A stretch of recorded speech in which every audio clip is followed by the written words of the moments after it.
Hi guys, I'm Eileen. Today I want to talk about why we luxury lovers have the tendency or habit to keep buying more.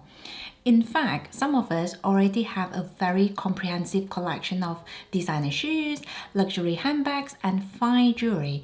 So even if we stop shopping altogether today, we will do just fine. So why do we keep looking for the next best thing to buy to add to our luxury collection? I feel like this is a very interesting topic, and I really want to dive into the reasons why some of us are almost addicted to shopping. Personally, I think it's important to recognize why we behave the way we do because it's always easier to look for a solution when we know the problem. I feel like I'm a prime example because I used to do a lot of impulse shopping. But when I acknowledge my own weaknesses, that's when I started practicing much healthier shopping habits. In fact, for the whole of last year, I didn't buy anything designer or luxury. And if you've not watched my no buy video, make sure to check it out. First of all, human beings are subject to something called hedonic adaptation, which essentially means we get used to pretty much anything, including environment, circumstances, and belongings. So, for example, you might be over the moon with your job promotion, but 6 months down the line, it will just become a new normal for you. As a result, you lose that excitement and you might even think it's time for another promotion. Unfortunately, we behave the same when it comes to shopping. For a lot of us, buying the first luxury handbag is always a very big deal, and you might even think it's a crazy idea to spend so much money on a bag. However, after buying several handbags, you might start becoming used to the idea of spending thousands of dollars on a bag, and you might even notice the bags you are buying start becoming more and more expensive. This is why a lot of us will start buying Louis Vuitton or Chanel pieces first before venturing into a brand like Hermes. I mean, I definitely wouldn't have bought my Hermes Birkin bag as my first luxury handbag as much as I love it. So when you think about it, it's a bit like lifestyle inflation. I remember when I first graduated, I would walk 40 minutes each way to work every single day. But now I can't imagine not being in the comfort of my own car. So I think it's really important to slow down and appreciate what we already have instead of indulging in the desire to keep wanting more because it'll be a never-ending cycle. Another reason we keep buying is because of the Diderot effect. I've spoken about this before. So basically, when you buy something nice, it makes you want to keep buying more. So for example, when you have a nice pair of shoes, you would want a nice handbag to go with them.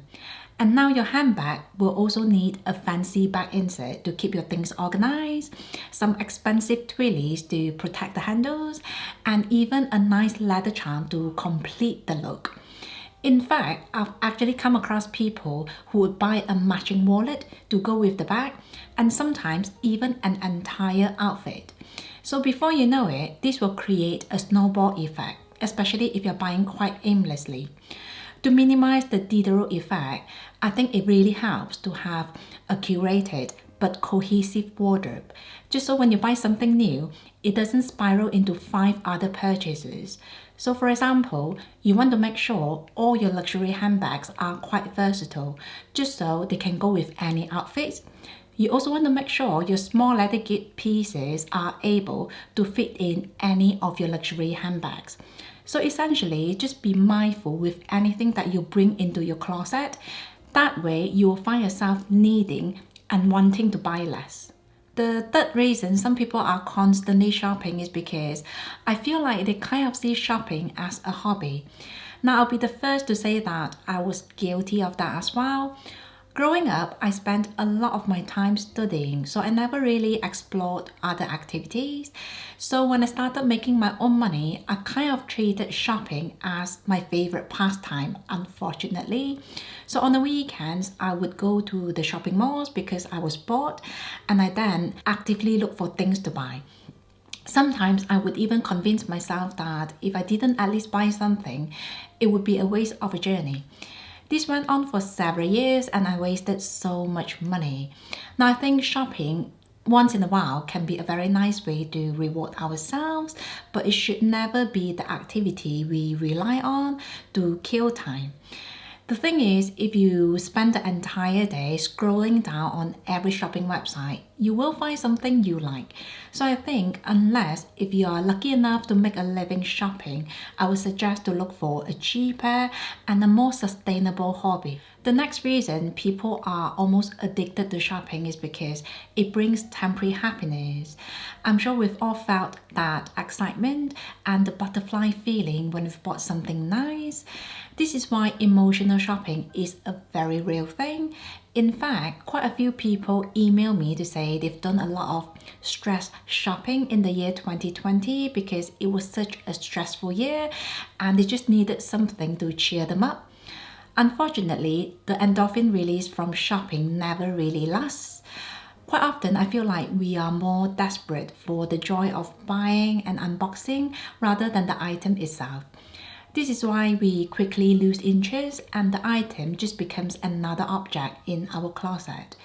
If you think you might be relying on shopping for happiness, try to acknowledge it because it will only benefit you in the long run. I would suggest to make a list of the items you've bought on a high but no longer live and see how often you commit to emotional shopping. Personally, I also like to sell the things I don't really reach for because the hassle of selling always reminds me to stay away from the temporary happiness of unboxing. Moving on, I also think some people tend to keep buying because it's so easy to shop nowadays. I mean, we can pretty much shop anywhere and anytime. In fact, a lot of the retailers are working very hard to remove every possible barriers between us and shopping. So for example, a lot of the shopping websites will remember your credit card or PayPal details just so you can check out within a matter of seconds. Also, a lot of websites now offer free shipping, exchange and return to make shopping as hassle-free as possible. I think you might also notice a lot of the social media platforms now also include some kind of shopping features such as Instagram and YouTube. Personally, I think it's helpful to create some kind of barriers to make shopping a bit less convenient to do. For a while, I stopped remembering my passwords to a lot of the shopping websites, and that really helped to cut down on my spending. I feel like this is a very good way to gauge how much you love something as well because when you're not too sure about an item, you might not take the effort to look for the login details, but if the item is perfect for you, it's always worth the trouble. Another reason we might be motivated to keep buying more is because of information overload. Technically, a lot of the platforms we use nowadays are designed for marketing. If you have a shopping app on your phone, you will receive daily notifications about the latest sales or the newest collections. I used to subscribe to a lot of the shopping websites, and in the morning, my email would just be bombarded with so many newsletters or sale coupons. When I decided to cut down on shopping, I made it a point to unsubscribe from a lot of the email lists, and that really helped. If you spend a lot of time on social media, just be a bit more mindful as well because consuming certain content can make you want to go on a shopping spree. So for example, you might be perfectly happy with your luxury handbag collection until you came across a certain unboxing video and all of a sudden you just needed to have that handbag. 20 years ago, we could only see what our friends and neighbors had. But nowadays, we are subject to peer pressure on a much bigger scale. With social media, we can actually see the handsome luxury collection of a complete stranger. So it can be hard not to compare ourselves to someone else.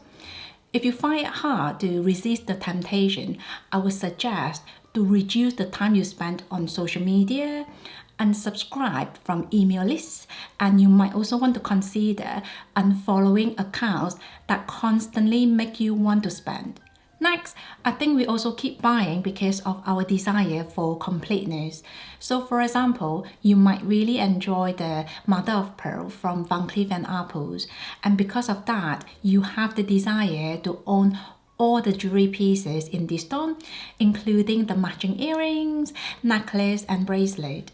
Other examples include having a collection of Chanel classic flaps in different colors or the Louis Vuitton coin purses with different illustrations.